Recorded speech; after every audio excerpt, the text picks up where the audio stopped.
Welcome everyone to the Preschool Mindfulness Summit. I'm so excited to welcome back one of my favorite early childhood authors in the field of mindfulness and many other things, Rana Diorio.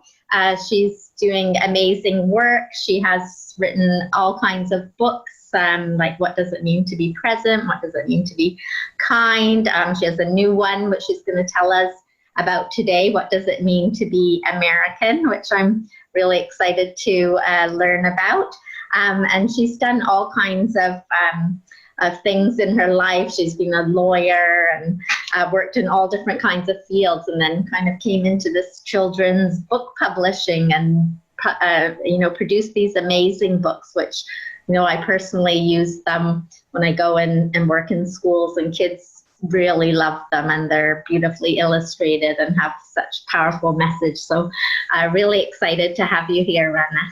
Thank you. Thank you so much for having me. And thank you for the important work that you're doing, Helen. It's just amazing to me how last year was your inaugural event and how much has grown in just a short amount of time. So my kudos to you and your team. There's so many people doing great things around the world, so it's great to kind of connect everyone. So let's start talking a little bit about your story. So what does it mean to be present, and what does it mean to be kind? How did you kind of, where did those come from? How did you start? Yes, love beautiful pictures. So where did they come from, and what was the purpose behind them? So the motivation for I used to be an investment banker as well. I took my career from being a lawyer to an investment banker, and I was not at all present as an investment banker. I was constantly multitasking and it was kind of a mess. And then I became a mother, and children are born present. They are human beings. They are not human doings. And so you have to remind yourself that constantly when you're a busy parent or educator and managing many things at the same time. So I realized I had to model the behavior that I was asking of them. And it started with screen time, because I was addicted to my BlackBerry. I'm dating myself, but I took Research in Motion public, and I had a BlackBerry since, they were in beta. And, but then you can't then turn to your children and say, hey, no more screen time. So I needed to model that behavior, and then really unpack what it is to be present, and peel back, the elements of it. So that's what this book is about. And I think we talked about that last year, and I'll go through what resources are available later on in our discussion. And then what does it mean to be kind? Wow. Okay. So current events, geopolitical, domestic, for us, really highlighted the need for this book. And I read Wonder by R.J. Palacio, and was really struck by the altruism that it fostered in middle grade children. And I really wanted to write a book in my series that would resonate with a younger audience. So that's what this book is. And R.J. Palacio actually endorsed this book. Oh, really? Yeah. It's an awesome book. I love that one. Yeah. Great. And there are a lot of resources for that one as well. Yeah. And we'll talk about that later, but Rana's really given you a lot of resources to use with these books. So then another one that I love is what does it mean to be global? Because I'm global, so I think this is such an amazing concept to write. I'm the ambassador for this book. Right. Yeah. So it's actually my first book.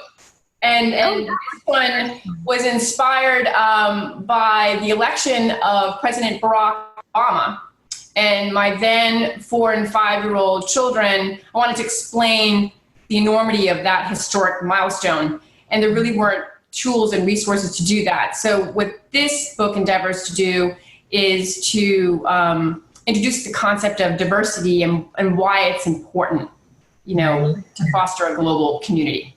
Yeah, definitely. All right, and now we've got the new one, which is what does it mean to be American? So this book, this is the advanced reader copy. This book will publish by Source Books in April of this year. And a little background, because I think it's really relevant to our audience. Why include a title about American in a mindfulness summit? All you have to do is turn on the news to understand that we're not honoring other viewpoints in our country the way I believe our founding fathers had deigned that we would. And, there are themes in this book like, believing that all people are equal, having the freedom to think and express and choose, connecting to and being grateful for our natural resources and nature, helping those in need, appreciating differences, and also becoming your best self and helping others to become their best selves. So all those themes are explored in this package. So the other thing to note that I think is really important is that my co-author, Elad Yaran, is a first-generation Israeli American. I am a third-generation Italian American. Elad is very conservative, politically leaning, and I'm pretty liberal, politically leaning. So, we had politically opposite perspectives, and writing this book together represented a microcosm of our, political landscape and an example of how to find common ground and to create a strong result despite, vastly divergent perspectives. And I think, children really need to know how to do that. If there's not really right and wrong. Of course, in a classroom, there are rules and there are consequences, but the world is gray. And teaching children how to navigate the gray is an important skill. And of course, it gets more, intricate and complicated as they get older, but understanding that there are other viewpoints and that they're not necessarily a right or a wrong viewpoint, that we have to honor others' perspectives. I think it's really important to infuse in even young children. Definitely. Can you just I read it higher? Yeah. Oh, sorry. I'm like got it in my chest. Yeah, and no one can see it. You want to see the pictures? Yeah. Yeah, beautiful. I love it. Yeah. So can you read it for us? Yeah. That's good. I'd love to. So this is the first time I've done this. It's got really snappy and yeah. What does it mean to be American? I don't know if you can see it. I'll try. What does it mean to be American? Does it mean liking apple pie and fireworks? No. Does it mean living in the United States? Not exactly. Does it mean loving fast food? No. Being American means believing that all people are equal and should have the opportunity to be happy. Following our dreams and working hard to achieve them.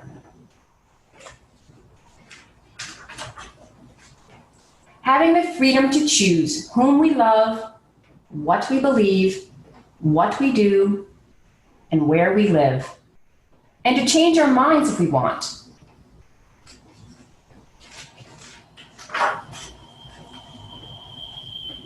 Knowing all Americans follow the same rules. Honoring those who protect and serve us.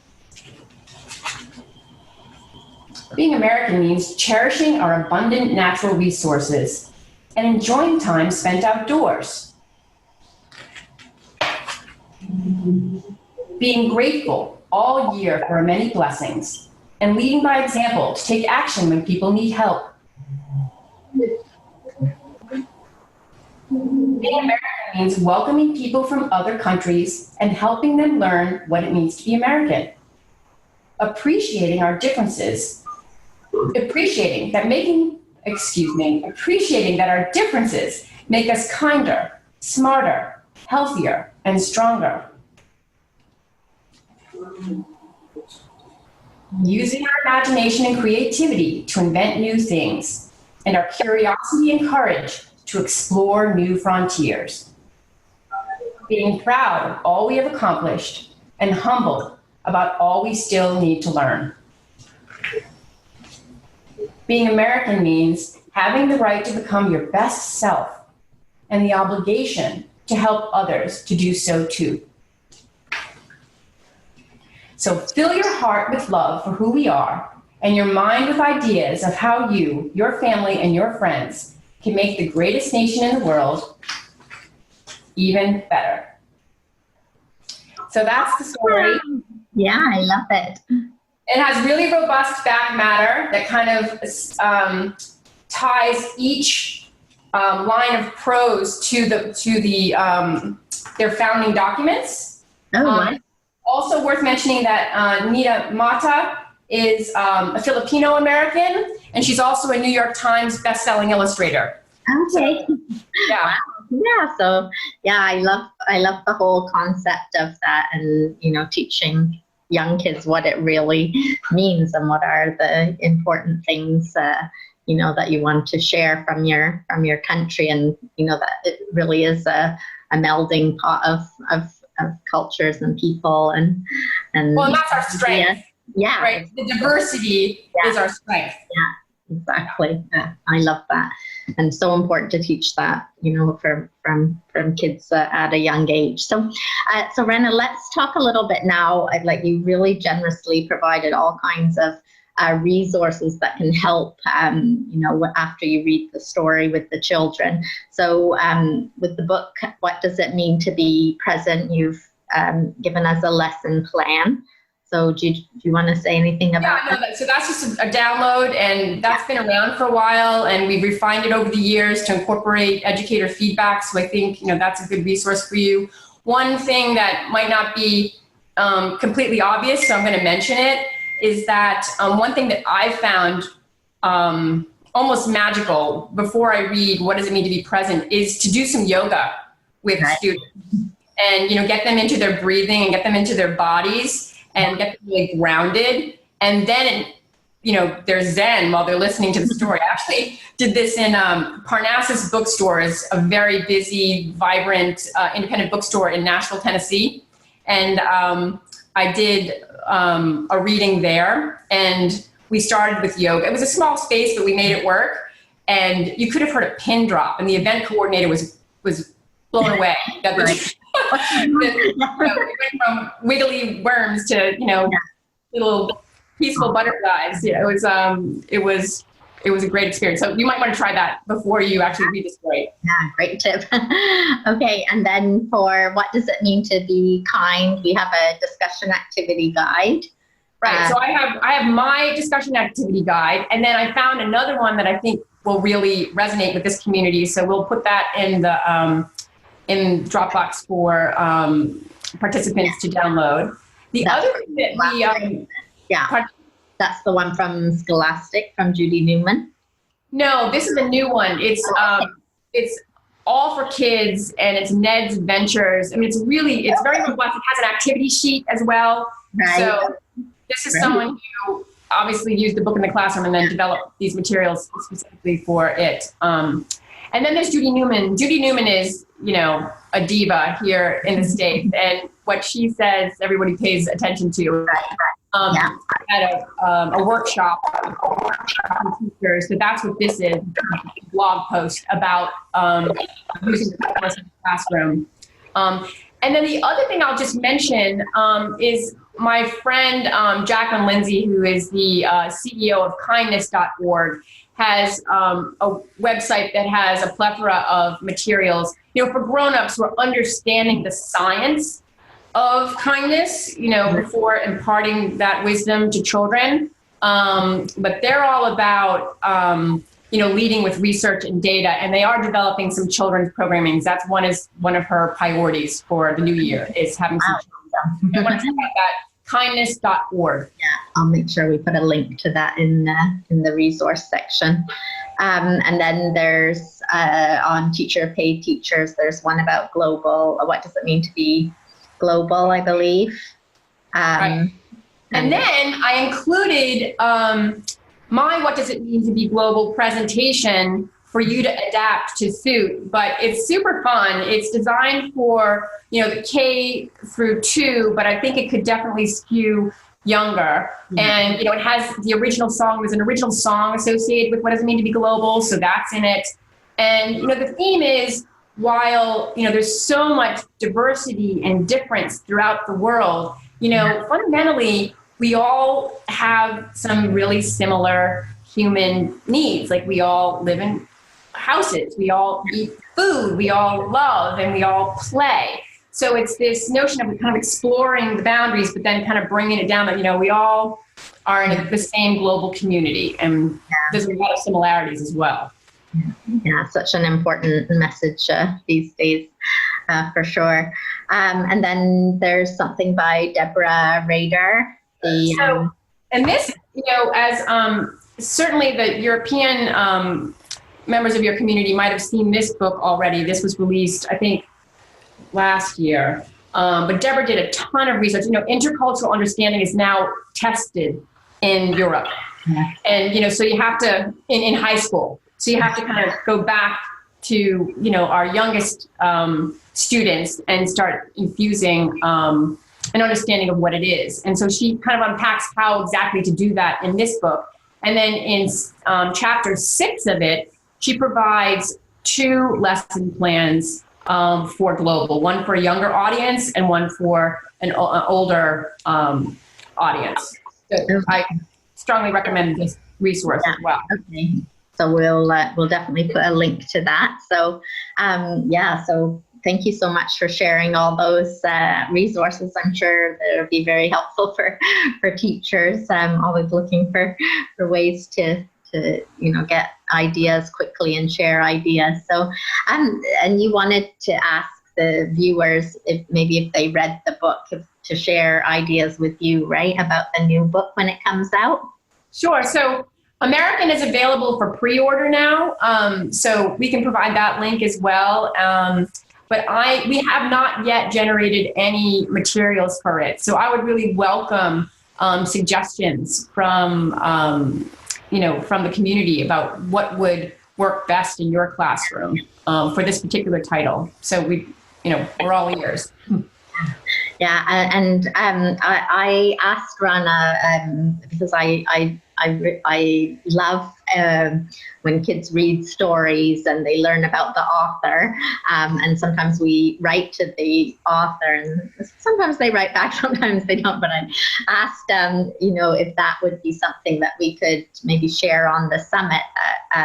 If you're a preschool teacher and you read these stories, that Rana would love to hear from the kids, get their pictures, hear what they said about it, and then she will write back to your class. And so I think that would be pretty exciting for the children to have a real purpose for writing and get this letter back from the author about their own letters that they'd sent. So that would be awesome, Rana, if you could do that. Yeah, I'd be delighted to do that. I love to engage with the community. So just reference in your email to me, that you participated in the Preschool Mindfulness Summit, and I'll be sure to get a response. The other thing that I wanted to offer is that, if your schools have budgets for author presentations, I've done them remotely. My farthest one away was the British school in Manila, where we engaged actually 3 different groups. So it was preschool, K, and then first grade, second grade, and then third grade, fourth grade in a Google Hangout. And actually I've done it for my alma mater as well. We did an all school assembly at Henry Barnard School in Providence, Rhode Island. So I'm definitely amenable to doing that. And we can make my email address available as well in the resources. Yeah, that's awesome. Yeah, we'll definitely do that. So, Ren, just before we finish today, is there any message that you want to share with the preschool teachers, the parents, the psychologists, everyone watching us today about the message that you have in your storybooks? No, what I want to do, Helen, if it's okay, is just thank this community of people that are clearly doing their work themselves for the benefit of the next generation. So, you know, my deepest gratitude and kudos to you for doing that, because that's what's going to make the difference, right? The children are the next generation, and, you know, all the tools and love and guidance and lessons that we can impart to them will make all the difference in the future that we all see and enjoy. Yeah, totally agree. Well, thank you. Thank you. Thank you so much. So much for coming and telling us about your other books and the resources that are available, and that offer of doing that author exchange letter with the students. That will be amazing. So all those links will be on the learning resource button below, and you can learn more about Rana, and her company is called Creative Mint. So you can get all that information on her speaker bio if you click that button. But thanks once again, Rana, for joining us. Thank you so much. Thanks. Take care. Bye-bye. Bye.